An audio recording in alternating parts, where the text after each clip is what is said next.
Coming up, an old Pioneer and a new one link up. Hands-on in Camarillo, it's something new for AOPA Fly-Ins, and the boss speaks from his favorite perch. And BasicMed is flying high in its first week. AOPA Live this week starts in just a moment.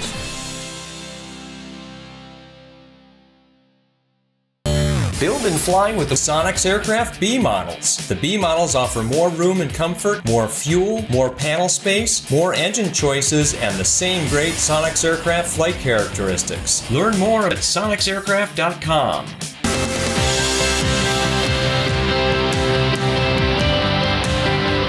This is AOPA Live This Week with Tom Haynes and Melissa Rudinger. 1,500 and growing. Hello everyone and welcome to AOPA Live This Week.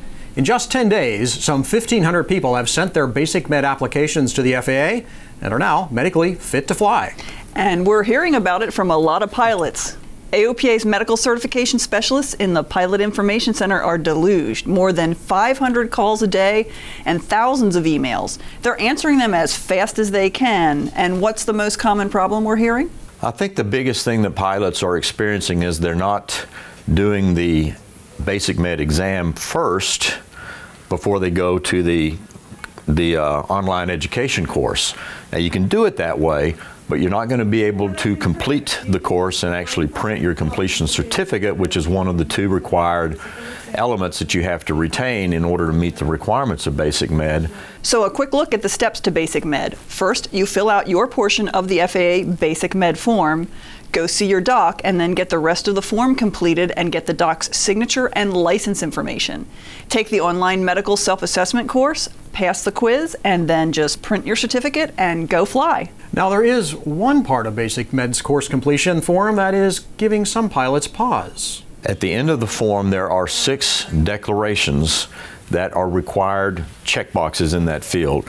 The way the language in the statements are worded, it is quite confusing. The first time I read them, I thought it doesn't apply to me. But the declarations apply to everybody, and you must check them to complete the course and get your certificate. The declaration is that I will seek physician's assistance or medical help if I have that particular condition. So Melissa, it's okay to check all the boxes. In fact, well, you have to check all the boxes, but you're not saying that you have any of those medical conditions.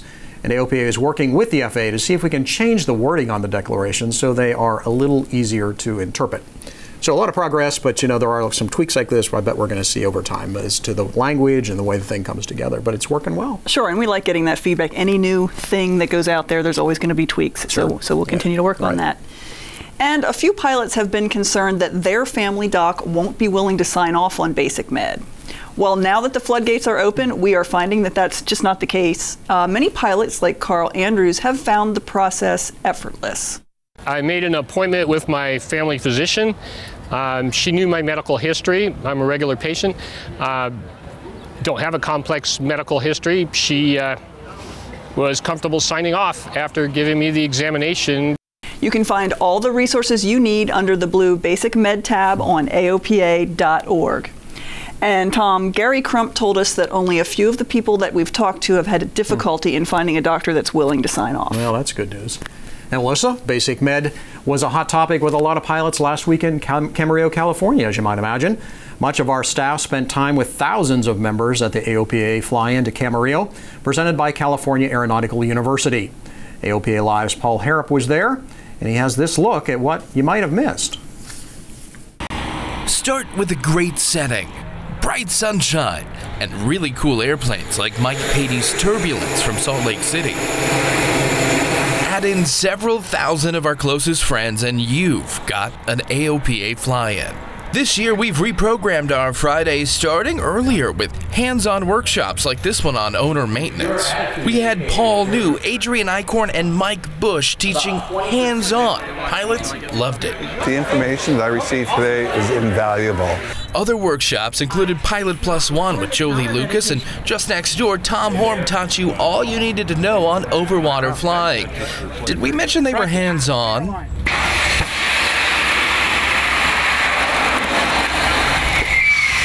Saturday is what you've come to expect from AOPA Fly-Ins. There's airplanes and exhibits like this simulator bus from our presenting sponsor, California Aeronautical University. So we have a campus located in Bakersfield, California, perfect, ideal flying conditions. We have a satellite location in Ventura, California. They know what we all found out. SoCal is so sweet to fly in.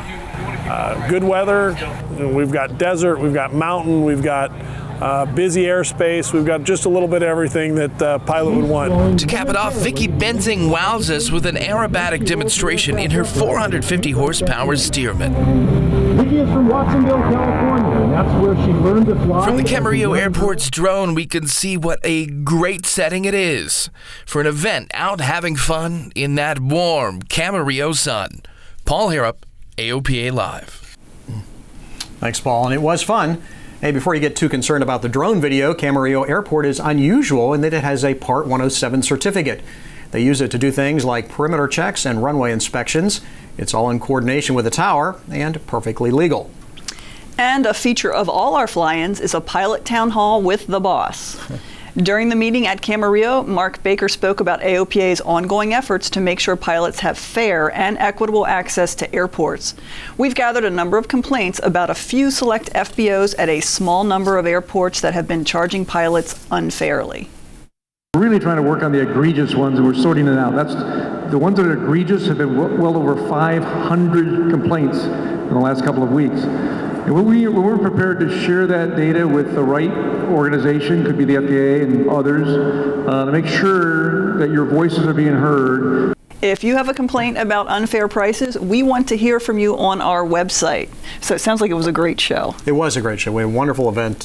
Great hosts out there. The Camarillo Airport folks were really welcoming, and had a lot of AOPA Live viewers come up to us and ask mostly where you were. But very grateful to talk to all of the folks. So thanks for coming by to say hi. Sorry to miss it. Yeah. Also a hot topic at the Pilot Town Hall, the efforts to fight closure of Santa Monica Airport. And if you need another example of why airports like Santa Monica are important in times of disaster relief, we can point you a bit further north in California. You may remember the story of Gonzalo Pee Wee Curiel.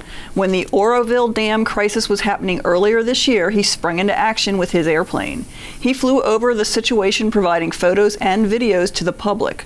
For his selfless efforts, Mark Baker presented him with the Presidential Citation. Thank you. My wife and I, we enjoy flying, and you know, I take friends whenever I can, and when this whole thing happened, we just kind of watched it from the air. And as it got closer and started getting scarier, started realizing people were kind of looking to me for answers, and I didn't have the answers. But I had video and pictures, and I realized they were looking at these pictures and going, man, this guy is showing us, you know, what's going on, when they thought everybody else was kind of lying to them. And I wasn't trying to do it, it just happened, and I was just happy to know that, you know, everybody knows that little Cherokee of mine, so that's just kind of neat. It just goes to show how important general aviation is during times of crisis. Two aviation pioneering companies are joining forces. A new alliance between Jefferson and Forflight means that you'll now have the option of downloading JEP approach plates and en route charts into Forflights.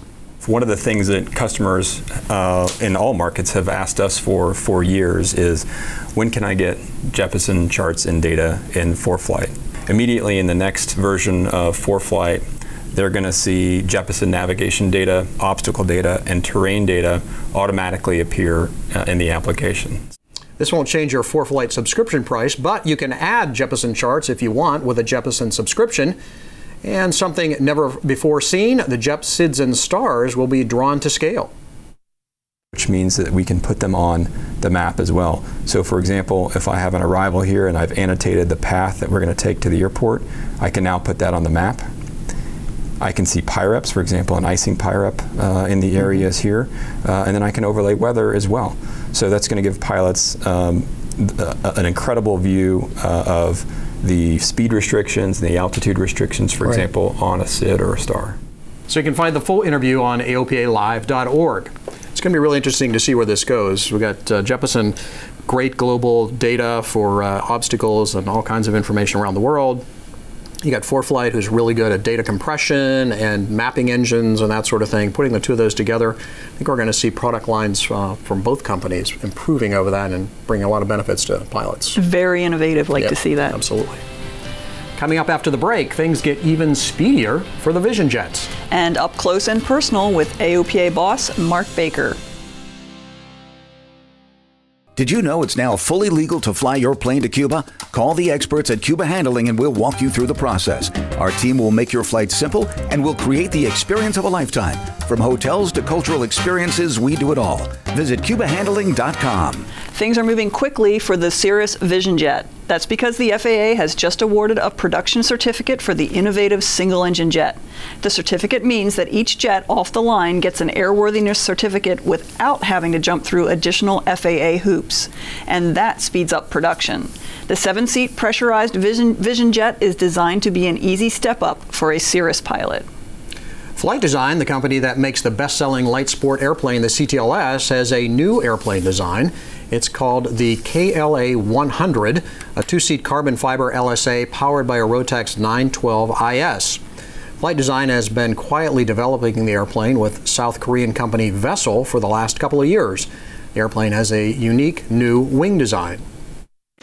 It has what people call a drooped leading edge, with the bluff airfoil on the leading edge at a lower angle of attack to inhibit spins and to improve low speed stall characteristics and control.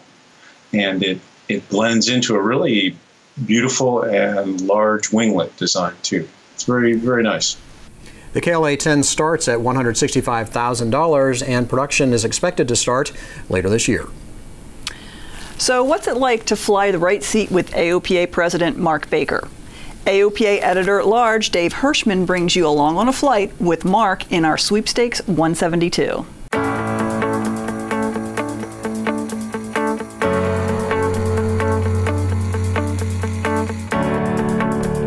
All right, Mark, no more working on the weekends. Beautiful day, let's go flying. I'm out of here. Let's go. This airplane's looking pretty good today, isn't it? Yeah, it looks totally different than the last time we saw it. Somebody's gonna win this. Early Tower, got 172, Whiskey November, ready to depart. 2-3, what do you call? 180 horsepower really jump off the ground, don't they? So I was just curious how you got started in flying. I did my ground school in high school in 1975. And then right after I got out of that, I started flight school at the University of Minnesota. And by 1977, I had bought my first 150. I had a partner for $4,500, $2,250 a piece. And another guy I paid $6 an hour to start my instrument rating in that thing. Tell me about some of the people that have influenced you in your flying over the years. People that I worked with, the little lumber companies, they were World War II guys that flew B-17s and Corsairs and yeah, you run into these people all around that are, flew Mustangs and did great service for our country. They're how humble they are, but how, confident I think they became later as business people because of their flying careers that were developed during the wartime. Tell me somebody who was an aviator who influenced your business career and how that happened. I go into the guys that was the founder of this little lumber company I grew up with called Mox Lumber in the Twin Cities. The one was Larry Platt, who was the president. He was a B-17 guy. And Don DeCoster was a Navy pilot. He taught me how to buy lumber. And we would spend literally weeks on the road in a station wagon going out and buying timber in Montana and Idaho. And, he always asked the other guy, what are you trying to achieve? And what makes you do this? So you got involved with understanding what made the other guy happy, or what would be the thing you're trying to solve his problem, and then you could work back towards and negotiate. Instead of when you see a traditional somebody say, I'll give you $10 for that.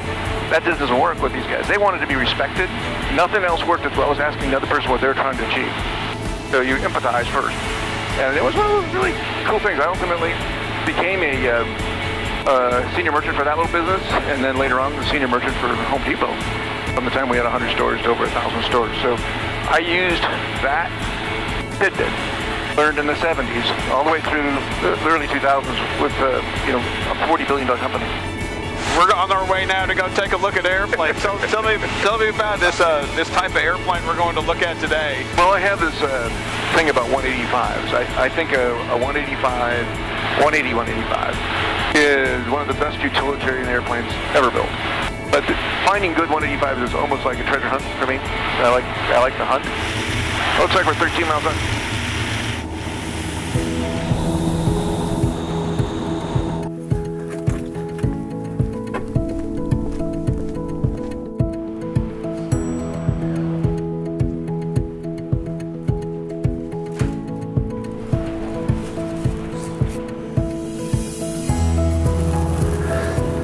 It's a really nice airplane.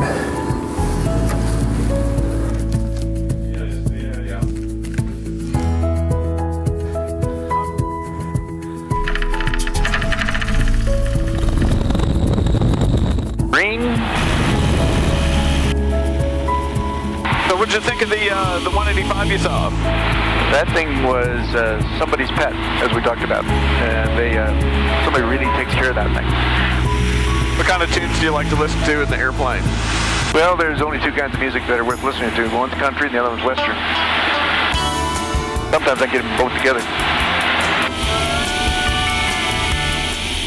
The Super Cub is the only airplane that you've kept over many years. Is that your favorite airplane? Yeah, no question about that. That particular Super Cub is 1352 Charlie. It is one of those airplanes that on a stick and rudder, you just always are looking down, enjoying the day. Makes it kind of fun. The idea that, and I've always thought the 150 is the other choice for people, or 172, or Citabria, or Camp. There's just a lot of airplanes that you can push out in here by yourself and go for a ride.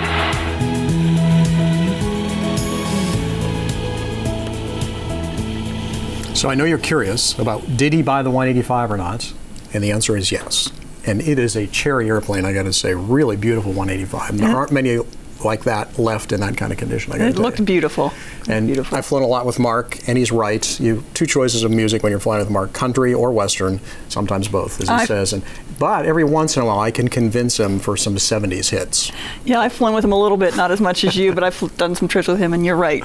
You better like country western. Yeah, but he's fun to fly with.